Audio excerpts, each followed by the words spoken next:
Hello and welcome to Cheshire Audio. Now, as we're by the radiator, as you can see, partly for warmth and partly to keep the format constant, this is the unreliable record players video that I've been meaning to do for a while.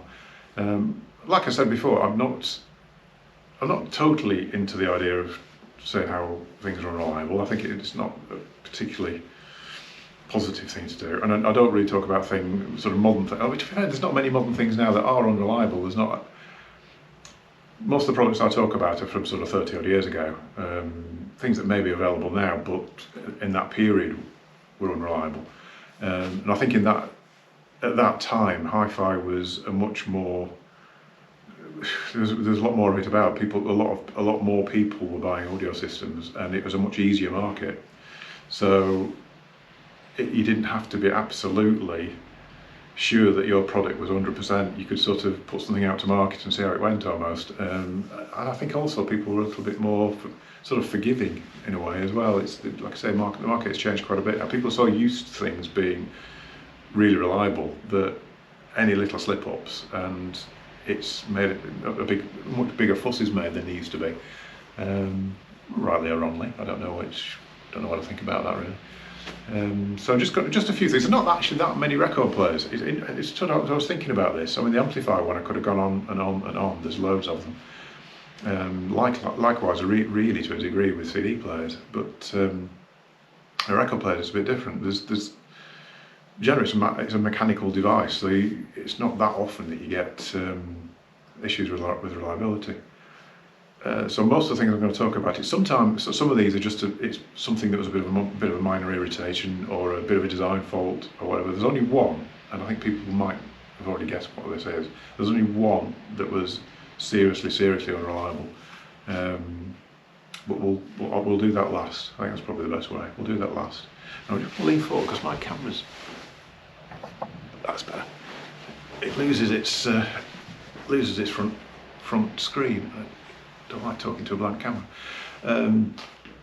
Firstly, let's talk about the Dual 505. I mean, I think everybody, it's one of those record players that I think a lot of people will have owned at one point.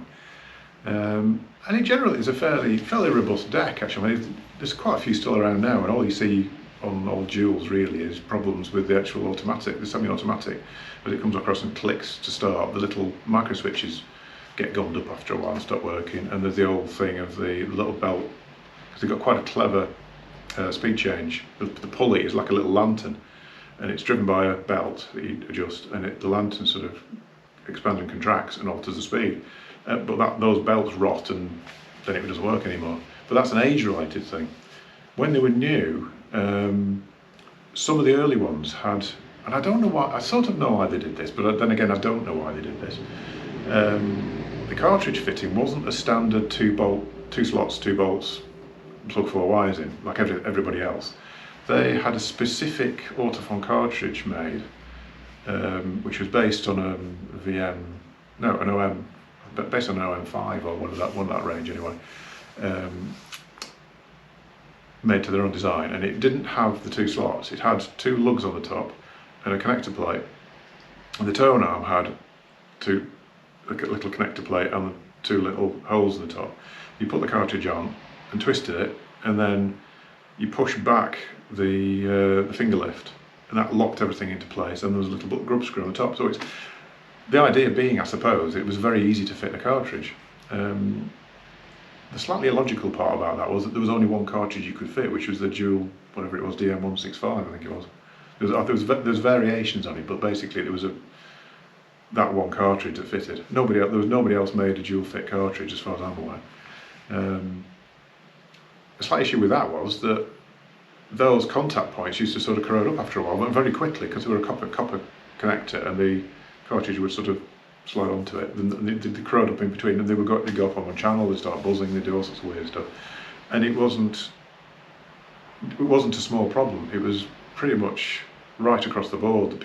Everybody seemed to have problems with contact problems with these cartridges. If you wanted to change the cartridge, you could actually. I've just remembered you could actually do that. They did make a little adapter plate, which was a little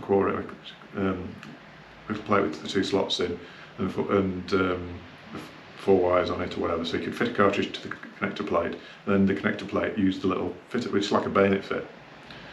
So you could put other cartridges on, but you still had the same issue with the adapter, that the contact plates on that would then start to oxidise up and you get bad joints and not work anymore. So a lot of that era of duals has kind of been written off, really, because after a while you couldn't get the cartridges, so you would have to buy the adapter plate, and then adapter plates you can probably still pick up from old stock, but the prices of them are getting stupid. So that particular era of dual was problematic, but only for that one reason. I mean, generally, like I said, they were quite robust. And quite shortly after that, I can't remember which versions, because I had a 505.2, which I think did have the bayonet fit. Strangely, I had minimal problems with mine. I think I had one issue where it was going off on and off on one channel, just because you had to take it apart and sort of bend out the little connector points a little bit and clean them up with a bit of emery, and then it would be fine for a bit. I didn't have, but then again, I don't think I kept mine very long, so I thought I was sort of suddenly got into hi-fi in a big way, and I think I went from a Hitachi deck to a dual to an Oriston within about a year. I think I just suddenly upgraded. So I didn't really have a long experience of owning one, but I was there selling them and seeing them come back in again, and going through the procedure of fixing this little head shell. Yeah, anyway, moving on from the dual, one of the bigger ones, I suppose, was the Roksan Xerxes. I mean, that was a very, very clever design, and it was a really good alternative to the Sondek, when the Sondek was kind of king in a lot of people's eyes. There was some really good alternatives, and the Xerxes was one of them. It was, to my mind, a little bit analytical, possibly, but very, very clear. But some really clever design features on it.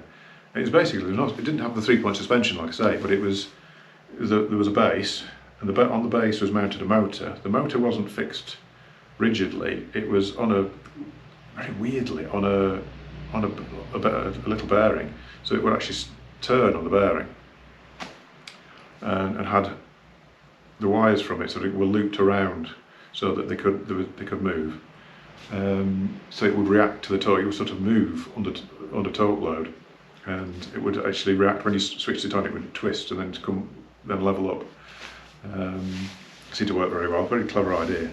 Then there was 4, either 3 or 4. I think it was 4 little suspension points, which weren't springs. They were, I think they were basically made of. There was a couple of washers and a piece of rubber between, and threads out at the top of the washers either end. They were called them blobs, I think. Yeah, blobs. Roksan blobs. God, that's a blast from the past. Sort of screwed into the base, and then you sat the top plate on top of these 4 blobs, so it would have a bit of movement. So you had to move it around to centralise it, and then there was a cover that went round the outside. The top plate had the main bearing on it, and had the turn arm mount as well, mounted to it. So this is a big piece of MDF, and big solid piece of MDF, and so the bearing and the arm were mounted to the same thing. And to try and stop any resonance, because big bits of MDF do pick up vibrations, I mean, things like the Riga 3, big piece of MDF, and they sort of isolate the motor and all this sort of thing from it. There's various ways they've used to try and isolate things by using a phenolic resin subplatter. I'm going off the subject here, but anyway, I'm talking about Riga, I should be talking about Roksan. How Roksan got around it was they actually routed out a slot. So you've got your platter, subplatter, and they routed out a slot that went round towards the turn arm and back round again. So the bearing was almost sitting on a little island that was just sort of held at one end and free around most of its circumference. Very clever, and it did obviously work, because it was clarity of that deck was still quite difficult clarity. Well, there's not many things out there that have that kind of clarity. First issues with that started after about a year, where I was getting phone calls and people were saying, I can hear a scraping noise. I'm going to bring the deck in, and the platters were dropping or dropping down at an angle and starting to rub on the top plate, because the little island wasn't taking the weight, and it's slowly dropping down, and they were dropping by 2-3 millimeters plus. really. And the only way to solve that, Roksan sent us some washers to build it back up again so that it wasn't touching, but trying to get, even though they were slightly angled, the washers, trying to get the thing to level up was a bit of a nightmare. So yeah, it's kind of fixed with later versions, but that was a major design fault. Really surprised me with that, really. Considering it was such a clever turntable, the engineering quality on it was absolutely second to none. It just seemed like a major slip up, really. The other thing with the early, well actually, I was just saying the early, but power supplies failed regularly. It had a little external power supply with a speed controller on it. And I think they were Class A, but it was in almost like a little sealed box. I think they're about this sort of front to back and about that tall.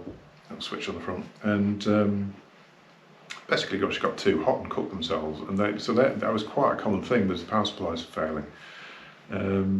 I think they brought out a Mark II, and I was thinking, great, perhaps this will have a bit more ventilation or run a bit cooler, but no, it ran hotter than the old one did. And I think from what I remember, the later version was worse than the first one was. But then later on, they became a little bit more stable and a bit more thought through and ventilated and whatever. But that was a few years before that seemed to sort of right itself. Like I said, a great day. But anyway. Moving on from Roksan, not so much a fault. This isn't a fault of the manufacturers, possibly, although indirectly it could be a fault of the manufacturer. In the 80s, there was a lot of hysteria about Linn products.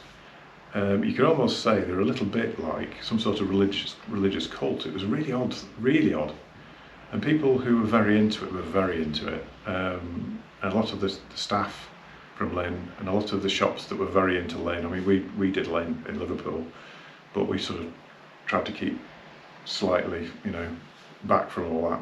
Really, we had a couple of staff members who sort of got the bug, but there was a sort of an attitude of only Linn is any good, and if you don't like the sound of Linn, then you must be deaf, which is it's great, marketing-wise. I mean, if you can sort of get that sort of feeling from your clientele, then you're on a winner, really. But somebody somewhere must have come up with the idea that you could make your Linn sound better if you made sure that the tone arm was as tight as possible. And there was even stories, I don't know whether it was a dealership or one of the reps from Linn or just some random information that came from somewhere, I don't know. But there were stories about people actually having put in extensions on the Allen key to really crank it round to tighten up. And it is a fact, and this is probably one of the reasons why Riga don't have adjustable VTA on their tone arms. That when you design the tone arm, if you want it to be as good as possible, you need to know what the resonances are and control the resonances. And things like the RB300 or whatever, that was the whole design principle of it. Everybody else's tone arm would sit on a collar and move up and down in the collar, and you tighten it down, and the resonance would change, so the sound of the tone arm would change. And somebody realised that if the tightness of the grub screw affected the sound as well, and the tighter the better.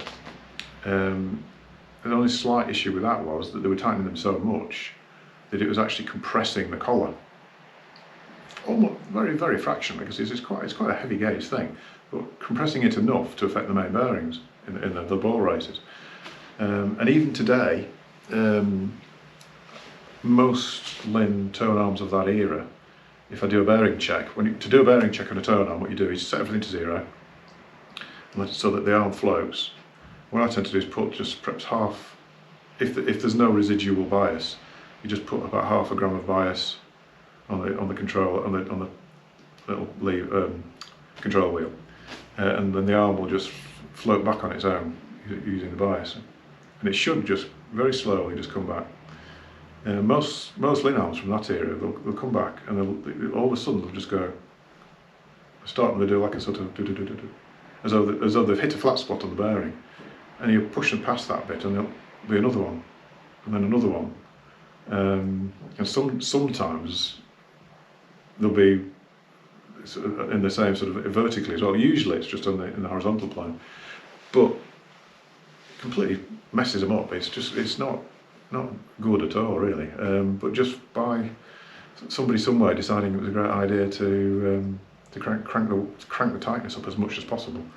I found it with cartridges as well. Some from that era, like the Linn, things like Linn K5. It's usually the K5s because the K5 is a plastic body, and people had tightened it down so much that it's actually distorted the body up, and the little slots where the cartridge bolts go are sort of pulled up and made so tight. And yeah, it probably does improve things actually. But if you're going to destroy the cartridge in doing it, or distort the shape of the cartridge, then that's entirely negative. You don't want to start destroying things. So there was a bit of a sort of in-house joke that, and I'll have to clean this up a little bit, but that there was there was tight, too tight, broken, and Linn tight in order. So yeah, basically tighten it up until it breaks, then give it another quarter of a turn, and that's Linn tight. It's probably a bit unfair, but it was around that time. It was kind of the case. So yeah, that's Linn. But generally Linn were very robust, and we used to get very occasionally with Valhalla boards. There's a little resistor on it they call the R1 resistor, which was, they used to fail occasionally. You just put your resistor in it and it'd work. Sometimes there was other things involved, but Linn generally fairly robust, didn't really have any problems with them. Yeah, I'm trying to think, I don't think even the Axis was fairly robust. They're starting to, nowadays, there's problems with Valhalla boards and Axis, the Axis circuit boards, but it's just purely age. I mean, 30 plus years old now, and a lot of them are suffering from cap failure, which is sometimes more difficult to fix than you'd imagine. Quite a lot of these are quite difficult to fix now. Luckily there are alternative boards you can fit, which I do quite a bit of. Hercules boards in either the Sondek or the Axis work really well. So, but that's an age-related thing. But initially those boards have always been very, very strong. So yeah, let's move on to the biggie. Probably my favourite record player manufacturer actually. I mean, I'm very, very big into Nottingham Analog. Love the Nottinghams. But overall, Pink Triangle, very hard to beat in a lot of respects, sound quality wise. They've always been, everything they have ever made has always been brilliant, absolutely brilliant. The turntables, electronics, everything they've touched really has been brilliant. But everything that they've made has always been unreliable, almost bar none really. I think the only thing possibly that was kind of reliable was they did a preamp called the Pip preamp, which was probably one of the best preamps ever made. Battery powered, I think it was battery powered, and they seem to be okay. Although they get occasional faults with them, but I don't remember them being massively unreliable. But the turntables, the LPT, the Export, the PT2, the Anniversary. Well, I had an Export for a few years, I think, actually, and was fairly lucky with it. I think I had a power supply issue once, but that was one thing. The power supplies would burn out. Again, a bit like the Roksan, not enough airflow around them, things that get stinking hot because they were trying to drop voltages down, and components were running very hot, too hot really for the way they were. I remember listening to mine one day, and the suspension on there was quite a weird. There was little adjusters at the side, little Allen adjusters, and they moved like a wedge up a thread, and the wedges would alter the sort of height of the springs and everything. But a really odd way of doing it actually. But I remember mine listening to a record once, halfway through an album, and all of a sudden the suspension self-destructed. And I think that it's almost as though I think the thread in one of the wedges must have been semi-stripped, and it just suddenly pulled out, and literally it's played along, and suddenly the deck just went dink, and the side came up, and all I heard was a whoop from the stylus, and a scraping noise as everything ground to a halt. So yeah, it wasn't a difficult fix, but it was just one of those things. The suspension was very, very fragile, very easy to damage. The main bearing was an absolute genius design in some respects. It was an inverted bearing, so it's, instead of being a subplatter with a bearing like that, it was things sticking up in there's like a spindle sticking up in the middle of the deck, and the bearing, it's like a Michel Jarre deck actually, they used a similar principle of an inverted bearing, and the platter had a hub in the middle of it with a corresponding hole and sat it on that way. The only slight, there's a single one-piece acrylic platter. The only difficulty I used to find with the pink triangle was getting the belt on, because the platter was one piece, there was no sub-platter. So the bit that the belt ran on was routed out. There was a like a 1.5 inch bit routed out, where the motor would sit, pulley would sit within this routed out bit, and the pulley would have to go around it. So you'd have to get the belt on, put the platter on, and try and get the belt on. And Pink Triangle used to supply a little bit of pink string, a little bit of pink wool, I think it was, and you had to get the platter, put the belt around the sort of integrated sub platter, get the wool around the belt, pull it around, hold it with your finger, put the platter on, let go of it, and hope it latched onto the pulley. Weird design, but the one-piece acrylic was a genius idea. The inverted bearing was an ingenious idea, because it moves. It's to do with the centre of gravity, isn't it? I can't remember the explanation of it now, but it's to do with the centre of gravity. So if you've got a bearing that's sort of doing this, there's a lot of, I suppose there's a lot of stress points, whereas if it's the other way around, and the actual contact point is level with the platter, then it's not got this sort of tendency to want to rock, I suppose. That's me. This is me making it up off the cuff, which, so somebody might want to put in the comments the actual reason for that, but I think it's something to do with, yeah, anyway, moments of inertia, whatever you call it. I don't know, I can't remember. I didn't do physics at school, you can tell. The issue with the bearing was that the tip of it had a sapphire on it. Obviously, for friction reasons, it's a, you know, you've got a gemstone on the end of there, and that's going to, you know, spin the bearing and it would turn forever. It was a really, really good bearing. That's a lot of the reason why the deck was so good.